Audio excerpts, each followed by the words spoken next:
Welcome to Hortculture, where a group of extension professionals and plant people talk about the business, production, and joy of planting seeds and helping them grow. Join us as we explore the culture of horticulture. Has anybody got any nerdy, magazines? Do you have a nerdy magazine that still comes to your door that you I enjoy? do. I actually do. Blue What Ridge is it? Magazine. It's not plugging that magazine, but I love going to half price books and used bookstores looking for old magazines. It doesn't matter, but a subscription I still get is I think it's Blue Ridge Magazine. It's just a magazine about the Blue Ridge area of the United States. And yeah, Oh, it's a wow. physical paper magazine. And I still love those, but anymore I probably read more old copy stuff on magazines that I get at like used bookstores, or in our public library has a magazine exchange, and I take my old Blue Ridge magazines and I swap them out for National Geo or, Oh, that's so Field and super cool. Stream or whatever. Libraries are the So best. yeah, I Can do. you I love our local library. It's got a very cool program, and I love it. I don't even have to buy can those. I you just swap out. can you explain the allure of that, Ray, of the old magazines and the why for you? Part of it is nostalgia, but and I'd get e-magazines on my iPad. But the problem with the iPad is, it's got pros and cons, but it's a very personal thing for me. I'll get a notification, I'll get derailed off into email or some kind of direct message when I want to kind of detox and unplug for a minute, just 15 minutes is it's good for me personally to go analog sometimes. And I love the feel of the pages, and it's kind of like books that I've had this discussion with you guys, I think, before. It's the difference between an e-reader and a dedicated book. I mean, both have their place and both are amazing and awesome. Magazines are the same way for me. I just Mm. love the feel. I love to go down at the end of the garden next to the creek, and I love to just crack open the magazine, sit in the Adirondack chair, and it's my zone. And I leave my phone like out of hand's reach when I do that. And I really enjoy that. And I don't get a current subscription, but there was an old magazine. I think it was called Ideals magazine. Mm. And I probably spammed you guys with photos and, inspirational things out of that in the past. But, just magazines. And so I do a lot of diving on eBay and used bookstores for older magazines. And I'll read those and go through those and keep the ones I really enjoy and just put the Any rest back particular into the snow. genres of old magazines? I love outdoor type magazines, nature magazines. I'm a big fan of National Geographic. I always loved those things growing up. My family would go to flea markets and just get big boxes of old magazines. And at that time, National Geographic, the yellow books, the Uh-huh. small base magazines were one of the most common ones that we would get for Uh-huh. whatever reason Yeah. at, flea markets and places like that, or peddlers malls. And I just loved when mom would bring home this big box of old magazines, and I would love it. But Field and Stream was an absolute favorite. I would love anything Field and Stream, and love National Geo. That was two that I would commonly get and love those. Yeah. So I do love a good hard copy of a magazine. How about you guys? Yeah, what about you, Alexis? For an actual magazine that I get Cut Flower Quarterly. Surprise, surprise. But that's one of the benefits of being a member of the Association of Cut Flower Growers is you get a quarterly magazine Is it with like a slick research magazine, and beautiful pictures? And is it a slick oh yeah, magazine? always Like, gorgeous oh yeah, gotcha. pictures, but really good articles. They do a great job with that magazine. I've never I don't know, I've liked the Nat Geos, but I'm a magazine flipper. I flip through the whole thing. I don't know how everybody else is, but I flip through the whole thing and I look to see what's interesting, and then I go back and read it. The That's first my pass. Yeah. process. But yeah, it's a great magazine. It's got a little bit of everything in it, and research and new plants to look, that are coming out on the market, and just tales and they have these different regions, and you have like a chair or whatever for that region, and they'll reach out to growers to get stories or something, and it's a way to build community even just through a magazine, to know like other people are dealing with something similar to you in your region or whatever. But yeah, I don't know, I saw it came in little while ago, and I was rearranging stuff, and I have my stack because they're all really pretty, right? My stack of cut flower quarterlies, and I was like, oh, this is like my one nerdy magazine that I get where I just get to like sit down and flip through it, and it's nice It's to almost just like be an able to. indulgence. Does it feel like Mhm. that? Like an It does. indulgence? Yeah, it does Yeah. feel a little bit like an indulgence. Like I can either drink Mhm. my coffee or, whatever throughout the day, and a little you time. It's different from like a book. It's just it seems more low key in a way. So, yeah. What about you, Brett? I don't have any magazines. I spend all my time grinding, just hustling, In the hustle, yeah. staying on the I don't 24. indulge in anything besides Yeah, work. Even no indulgence to digital me, it magazines? sounds like Yeah. weakness. It's No, I antithetic actually to don't. the I don't hustle. know that I have any more like physical magazines that come to the house. The most recent one that I canceled it probably a couple years ago is called the Fretboard Journal, and it was about it was a guitar Guitar journal, like magazine. really high production value. Like it's a quarterly but thick, like bound, kind of almost like a Mm. lookbook type Oh, of like a feel. coffee Mhm. table book Yeah, or yeah, magazine, not yeah. quite, but close, and it Mhm. was cool. I just found that a lot of the articles and stuff. So the reality is, unfortunately, that the world of guitar is mostly inhabited by old dudes now, and so a lot of the content is kind of tailored to old dudes as well. And while people who know me might be surprised that that's actually not my thing, it Tell me more in about your coin collection. Yeah. Stamps and I coins. have the interests, but like the articles and content of some of the stuff, like a lot of it, I don't know. They do a good job of featuring new artists and stuff, but there's kind of some glory days and kind of just a implicit nostalgia for a time that before I was born, before any of us were born. Yeah. That is kind of in the guitar world in general. So anyway, that's a long way around of saying I don't get that magazine anymore, but it was a cool one. You guys I remember was always Highlights shocked. magazines? Oh, yeah, loved it. Yes. Loved it, yeah. That was Some of the that Let's was make best an if I could memories. get extension that again. version of that. What's that? Yeah, An extension version of that. There is one, or we should have one. we We should should have have one. that. And it Yeah. needs to be that newspaper print too, Mm-hmm. like a good highlights, Good magazine. texture. Yeah. I always remember the things where you would follow like the knot, or it was Yeah, follow the Mhm. line, little puzzles. either like slides, that they were Mhm. overlapping, and you had to follow them and try to figure out, how Which that. one So was that the was way when out? my magazine experience peaked with Highlights, I think. I know when Reed was a bit younger, I mean, he's going into middle school. My son is this year, which is hard for me to believe.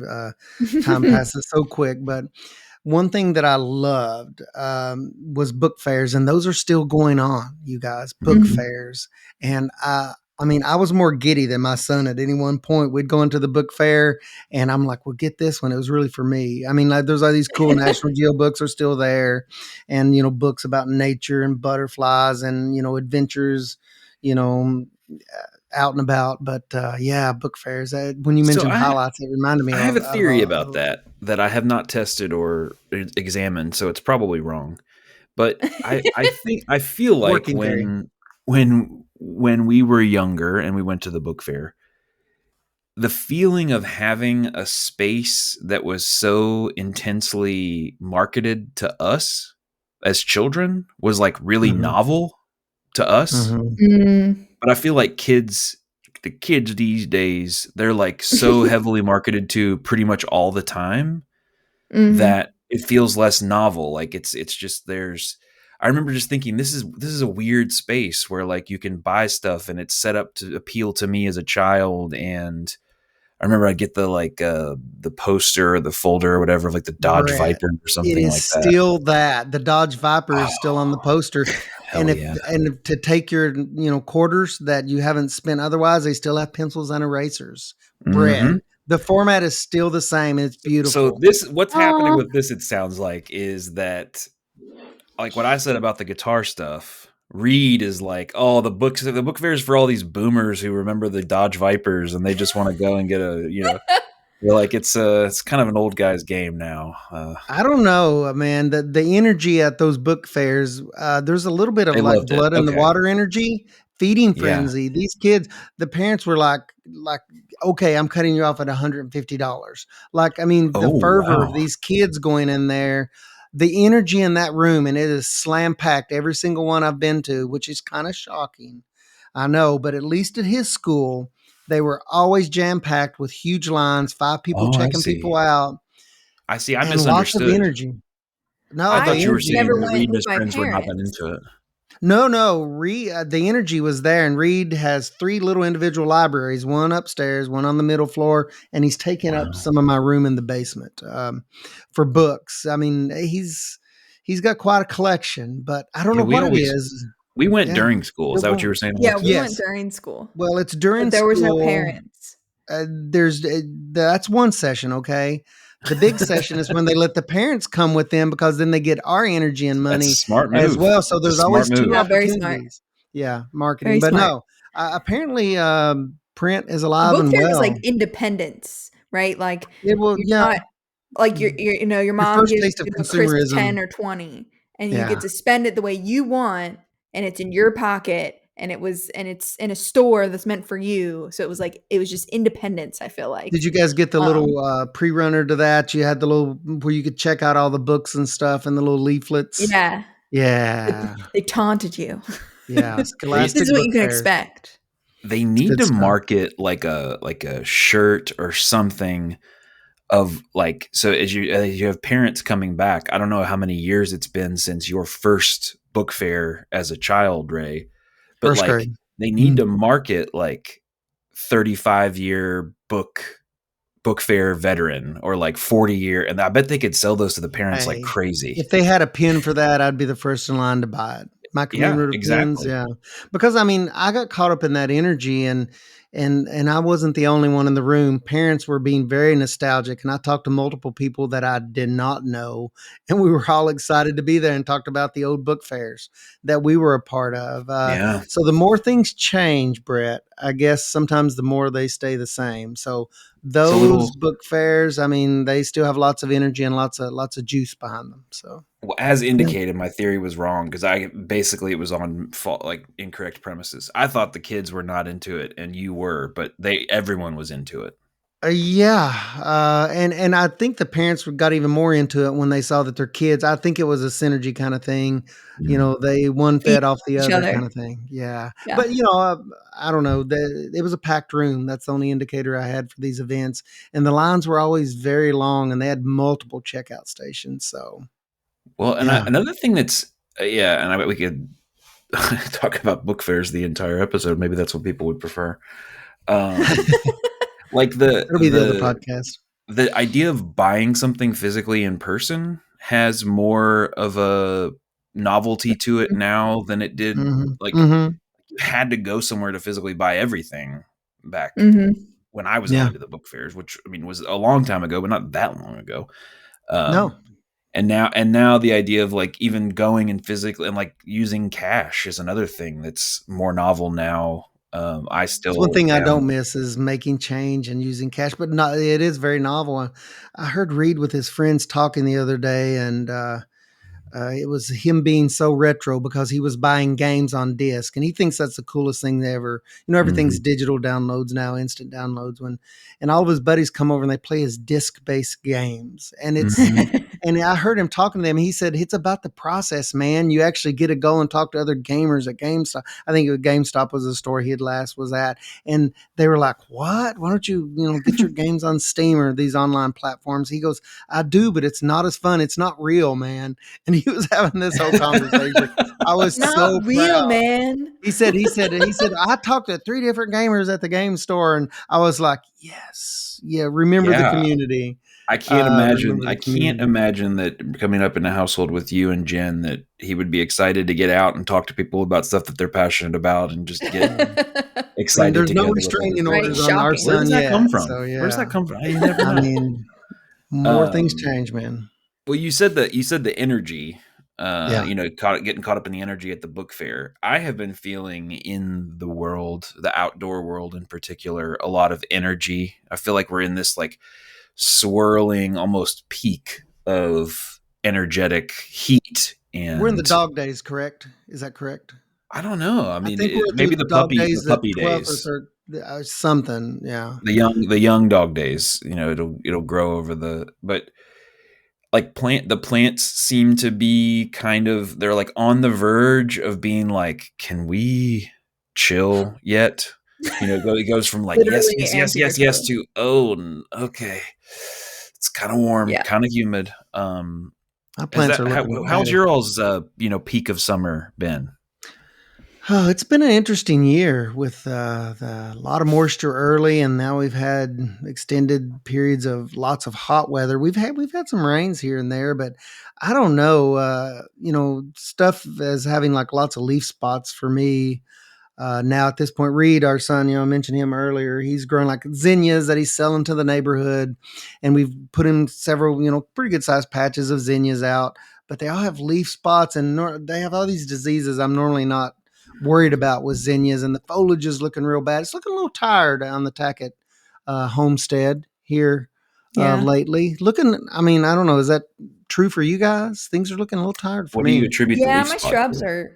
Oh, sorry. my Sorry. shrubs are feeling the heat, feeling the we really haven't had rain, and if we do, it's A little so spotty. aggressive that like really none of it is seeping in and becoming beneficial Yeah. to the plants besides just raising the humidity. Hmm. But yeah, everything's looking kind of sad. I'm starting to think about putting irrigation on stuff, like putting a sprinkler on stuff that I don't have Hmm. drip on. And then, yeah, all of the earlier planted stuff has kind of hit its peak and is on the other side of the bell curve coming down with, leaf spots and powdery mildew. Mhm. And Yeah. I know I'm already thinking about and taking notes of all the things I want to do differently next year, all the things I still need to do for this year. It's always just living in the future, man.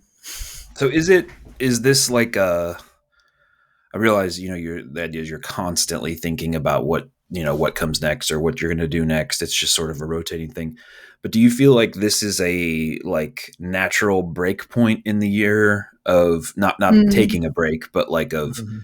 Mhm. behind you is the primary growing season of 2025, ahead of you is the rest of it plus the upcoming, like is this about the time of yeah, year where you're yeah. thinking that way?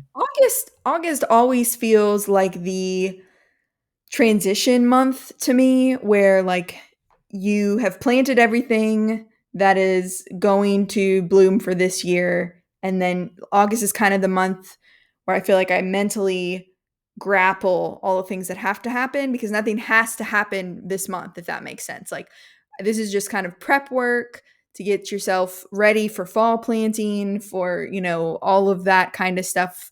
But August, there's just like nothing that has to be done this month, at least in my world. And I think in a lot of vegetable world, like maybe you're starting some seeds, but you might have probably started those end of July, but you're ordering stuff. Like there's stuff being done, but it's just like on the farm itself. It's just, I feel like it's just like keeping things alive. Like August is keeping things Yeah. alive and preparing for the next step, which is like September is when that like kicks into gear again.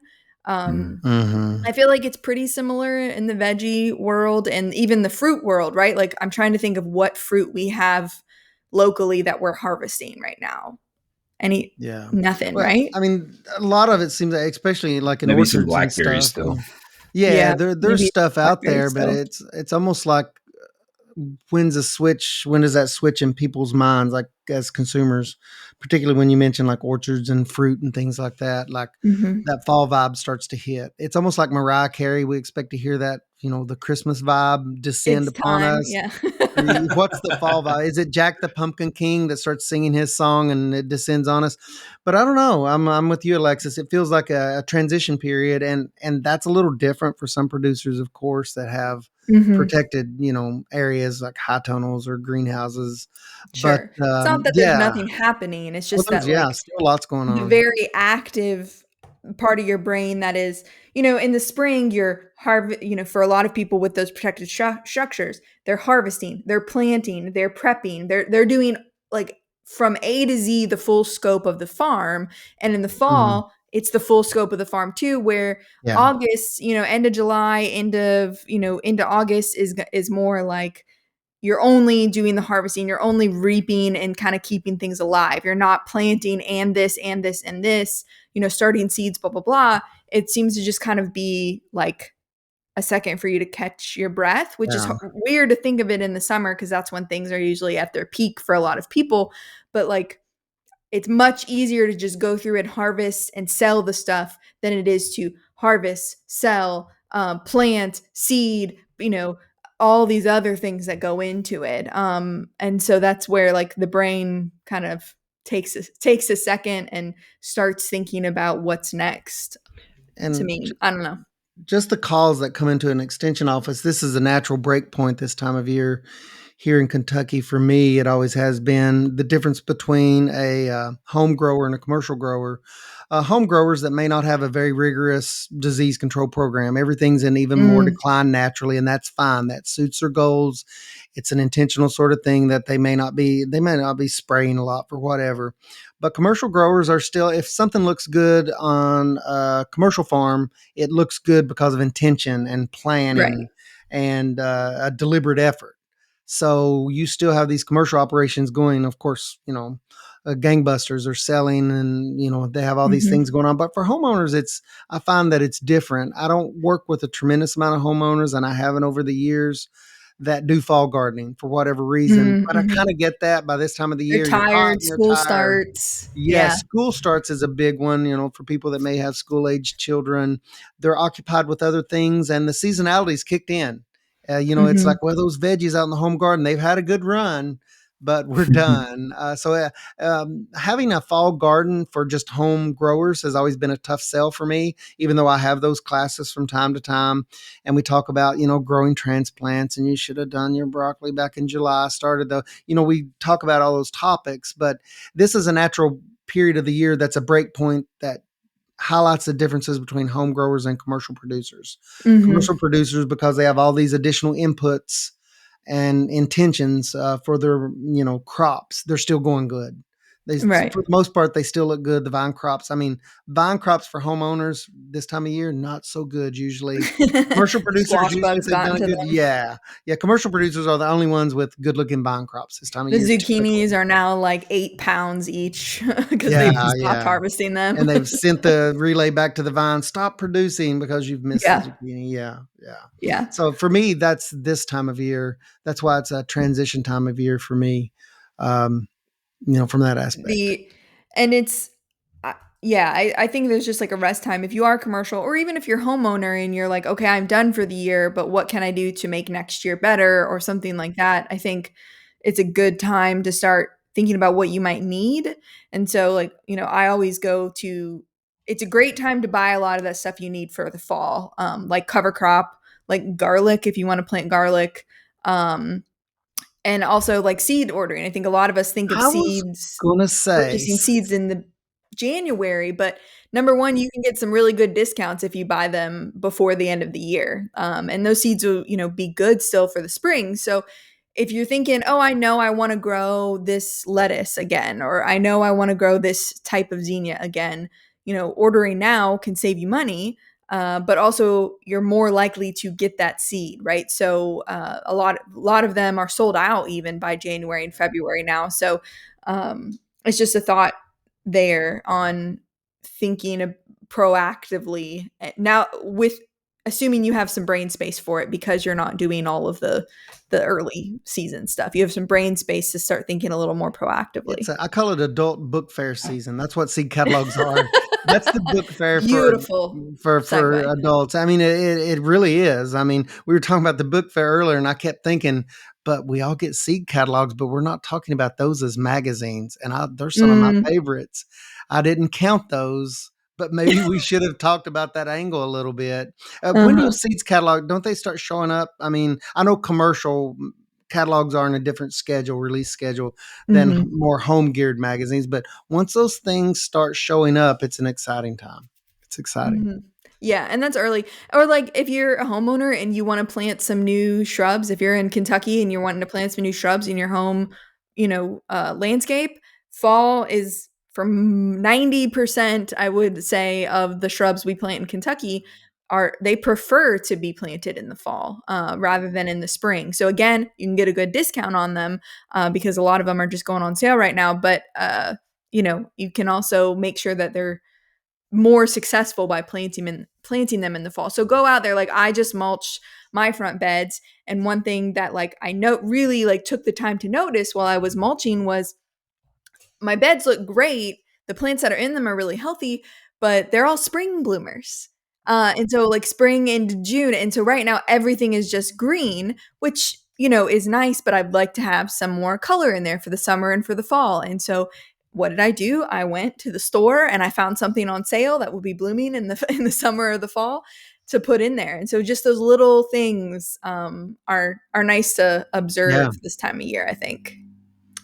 It's also, we talked about like adult book fair season, but for me, it is what I call busted bag season. It's when I start to go around to the local box stores and they know me by name now. And I'm like, so do you have any mulch or raised bed soil that has busted? I ask for busted bags, and the timing is critical. Okay. Because first of all, You're giving everybody your secret. You're not going to I find it know anymore. I'm really messing this up. I live in on the West Coast, by the way. Don't Not in Central Kentucky. No, but this time of year, I start to. And you mentioned deals at local garden centers. These are the time of year that I look for potting soil, particularly because it is so expensive, and you Mhm. sometimes you can get end of season deals on those things. Mhm. But I think more and more people, there's more competitors. I've scoped them out.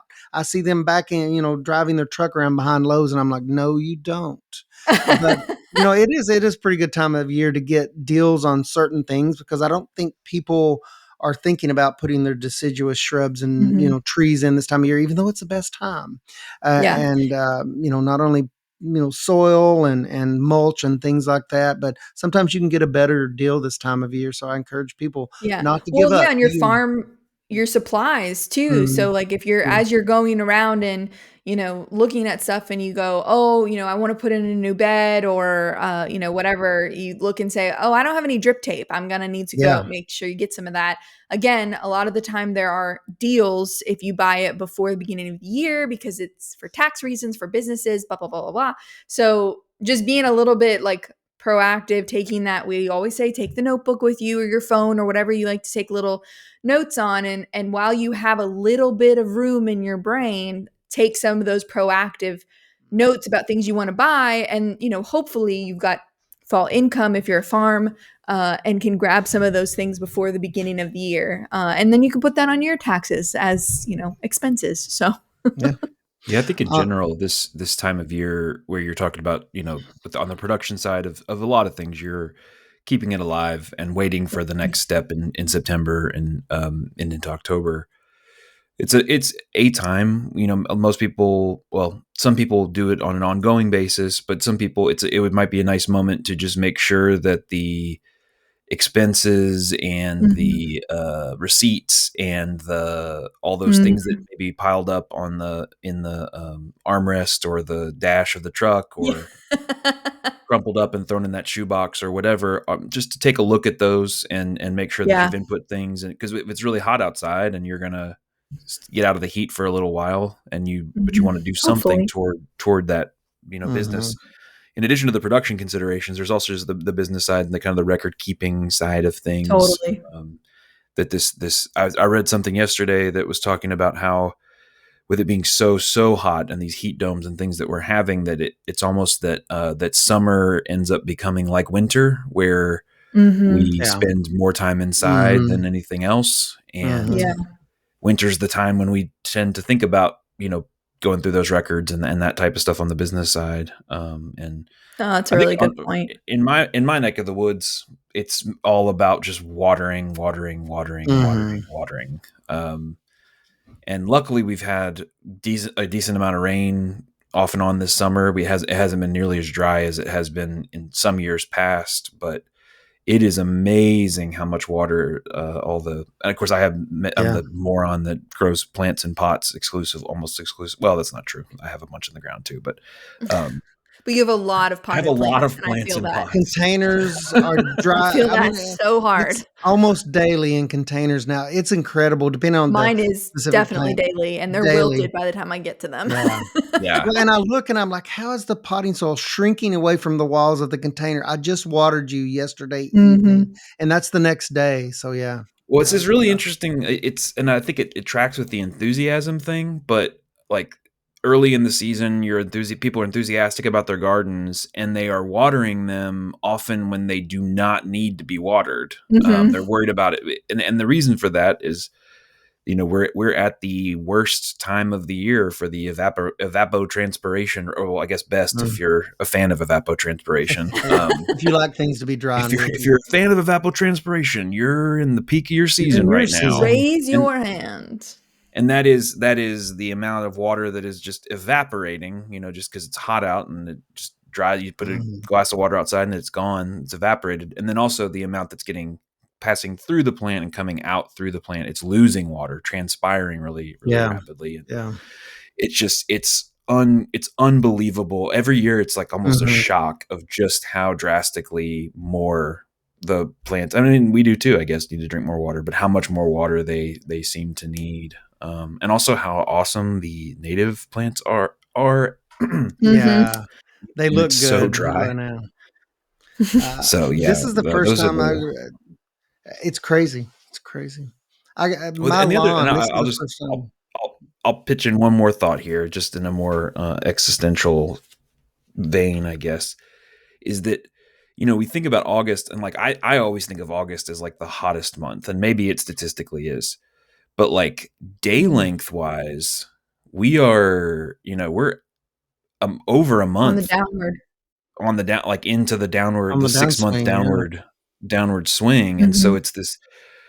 it's the tail of the whip, or whatever, I don't know what the term is, but that like the movement happened, and we won't feel the cooling off and everything necessarily, but Mhm, you can start to feel that shortening, and so for mhm. Mhm. me, I think that's an interesting aspect of August, is that it's both, we're already into the senescence of the year, but it still Mhm. feels like, whoa, we were carrying a lot of speed coming into this turn, and we still have it in the heat and in the plants and everything else. But I was curious, just real quick, very specifically, Ray, like, what do you attribute? You say you have more leaf spot and more stuff on the zinnias Mhm. than you would have expected. Has that been the case for you too? Like, more, Alexis, more disease pressure this year, or Um, I planted a lot of my stuff later to avoid this, so they're not Mhm. okay? quite as tired, so they're putting up a little better fight, but, I gotcha. I I would was I gonna, would normally say yes. I was just curious what you like, what you attribute that to this year. Was it something about this year, or just the? Mine is two things. The density. Reed loves to sow seeds, and he sowed a high density, and it's at a low point where there's not a lot of air movement down next to Mm, this one section of the creek. So it's a micro pocket of high relative humidity. So density and humidity both have worked against us, and we don't spray anything on his little plots down there. sure. Um, so those are things that I saw coming out with all those rains. I was like, oh, here we go. So, but they've done pretty good. It's just here lately, there's little purple spots everywhere. Yeah, w the humidity has been really bad, but I think that the really high temperatures from a disease standpoint have actually kind of worked in the favor Hmm. because even the disease shuts Yeah, down. But I think as soon as we go back into cool weather, a lot of those diseases are just dormant in the plant where they infected when yeah. it was, cool and wet. And so they're dormant right now. And then I think we're gonna see what feels like very rapid Mhm. disease take Especially if over we have that nighttime moisture, as it if you're cools watering. down. Yeah. Hmm. Especially if you have the nighttime moisture. Yeah. If we combine it with rains or irrigation at night, then I think you're right. We're going to see Yeah. a heavy late season disease pressures here. I Mhm. Yeah, think that was it's something we going to talked be. about in an earlier episode this year, as far as Yeah. disease control and prevention and stuff Hmm. like that. And just to briefly give that recap, that the diseases in their spore forms, or whatever, baby pre-emerged forms, get onto the plant, and they tend to thrive in that cooler weather, right? And then it gets hot and they go dormant, but they're still there, and then it gets cool and they come back and sort of thrive again. And Vengeance. Yeah, you all cued me into that, like, and just thinking of it in that way earlier this year on the podcast, and I was like, oh, that makes sense why it gets cooler and some of these needle blights and other things show up. It's like, oh, okay, Mhm. cool. Well, Yeah, I'm if it hopeful this seems year I got ahead of it in the spring, but we'll see. if Yeah. it seems like it happens overnight, which is what we hear a lot, like, then it was infection that like, was reinvigorated basically with the cool weather. Yeah. But if it's something that kind of like, you're in the end of September or early October and you're seeing it, it was probably infected when it cooled down Yeah. the second time. But um, And the yeah, way so to have intervened on that would have been to spray in the spring or to treat it in some way in the spring. yeah, spraying in the spring, but if you're concerned about something and you're trying to push it a little bit longer, trying to get the couple last tomatoes, or you want your dahlias or your zinnias to push a little longer, spraying in the fall will either slow it down, or if you missed infection early because you planted later or something, then you're going to prevent infection in the fall. So there's Mhm. it's kind of a multifaceted thing there, but Mhm. uh, And that's why you yeah, I planted would your zinnias late. yeah, I put in I knew I didn't I put in some stuff for July for a specific event that I needed it for, but um the majority of my stuff in the summer annual category that we say, I waited I probably put them in 4 to 5 weeks later than normal. So they're just now really starting to bloom, and so they're at their like kind of strongest as we hit into this cool period. Mhm. But I am seeing that those few colors I planted early for my July event. So I planted them at normal time, not early, normal time. I'm starting to see the signs of them slow down. So it's kind of neat to see, Mhm. you really can time them that way. And how a plant that is quote unquote tired is, just so much more susceptible to disease because they're in the rows 2 feet apart. You know what I mean? They're right there. They're experiencing the same things, but they missed the early window and they're just not as tired. And so that's a pretty cool thing. We could do a whole episode on maybe succession planting of whatever it is, like succession planting some veggies and stuff like that, just to keep them at their best, keep plants at their best. Mm. Yeah, we had some That's late cool. planted zinnias at the office, and they look fantastic. They're full sun, and Mm. the density is much lower, and they're beautiful. They're That too. they're thriving, and they're watered. We bottom water those in some large stock tank containers, and they look much better than our zinnias do at home. The early planted ones that were high density. Hmm. So yeah, Hmm. not so good. Not So so good.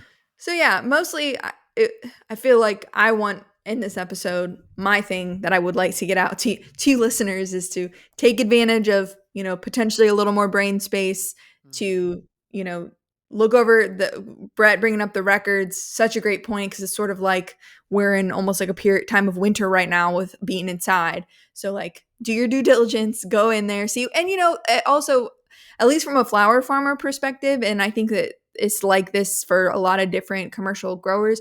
There's a lot of things that are going to come out of your bank account that you ordered in the spring that you're not getting until the fall. And so knowing what is in there, how much money you think you're going to make, and can you pay for all of those bulbs or all of those transplants or whatever that are about to come out. And so like going back through and saying, okay, in October, I really need to make sure there's $1,000 in there because my tulips are coming out, or whatever that looks like, is another thing. So take advantage of that. Order your cover crop seed. Order anything special that you really want to get your hands on for next year. Maybe just get in that small order of the things that sell out fast, and just sort of like mentally prepare yourself for the September, October madness that that comes with, right before the first frost. So uh, it's always hectic. Spring is really hectic, but fall is hectic in almost like a different way because you're like the plants are slowing down, but you are not slowing down. Versus in the spring, I feel like your energies match, right? Like you're ramping up and the plants are ramping up, but it's not the same in the fall to me, at least Sometimes Yeah. that's been my tomatoes in the experience. ground, I just want to mow them down. I'm tired Yeah. of looking at you. I'm going to mow you down. You still have unripened fruit on your vine, but I am mowing Yeah. you down. Yeah, Yeah. so I don't have Yeah. to look at it. This has been a good year, and I've been a point of emphasis the last 4 weeks. It being a wet spring, historically wet spring in Kentucky, is just encouraging, particularly homeowners. Commercial folks already do a pretty good job at this, but rotation. I'm using this as Mm, a kind of a teachable moment. Lots of disease pressure in home gardens in some cases, and so I've talked a lot about with individuals that call into our office. I'm really stressing rotation. mhm, Considering that where possible in home gardens. So, we've talked a lot about different crops and different families of plants and disease pressure and how that carries over from one year to the other. So that's been my takeaway for this season is, let's take a look at garden cleanup, sanitation, and then go ahead and get your rotation plan in place for next year. mhm. That's kind of And if you don't know what that plan is, just write down where everything was on a sheet of paper so that you remember, and then you can figure that out in January when you're not as exhausted. Yeah, I think that for me is the thing that I kind of the core of what I was saying is like you don't have to do all your record keeping Mhm, now, but you are at the unique point. So like if you are projecting things out and making plans for a year from now, then that is you making plans that are happening way, way far away. Well, now mhm, you're 6 months in, you're closer to those plans, or maybe this is the year out, and now you are here in real time and you're able to not have to recall it from memory, but actually find it mhm, right there in front of you just to do that exact thing that you said. Write something down, make yourself a memory note. I always think of it mhm. as current Brett doing a favor for future Brett on whatever Hell thing it yeah. is. Of like, we had a Yeah. meeting or we talked about this, doing this thing. I'm going to write that down for a little future Brett journaling. whose memory is Yeah. not You good. don't have to make decisions right now, but you need to Exactly. put the right information down so that when you need to make the decision, you feel comfortable with it. Yeah, you're Yeah, able to that's collect what that I data do. for Just yourself right now. Do yeah. it, collect it. Past you will just do it. Future you will thank you for it, and you'll be like, "Wow." I say that all the time. Thanks, past Alexis. I appreciate that. Yeah, yeah. Well, cool. Well, yeah, we hope you all enjoyed it. If you've got questions or thoughts about, well, what kind of cover crop do I get? Or what is the rotation again? Is it are tomatoes and eggplants in the same family? Whatever that looks like, you can feel free to shoot us an email. You can find that in the show notes. Don't forget, we have a Gmail now. So that one's new, but it does come directly to all of us. We will have next episode. We should have our fourth podcast member back on. So we're excited to have Jessica back Woohoo. with us. So, if you've not been listening and you just happen to jump on this episode, and you're waiting for her to come back, she is coming back. We have not kicked her out. We love her so much.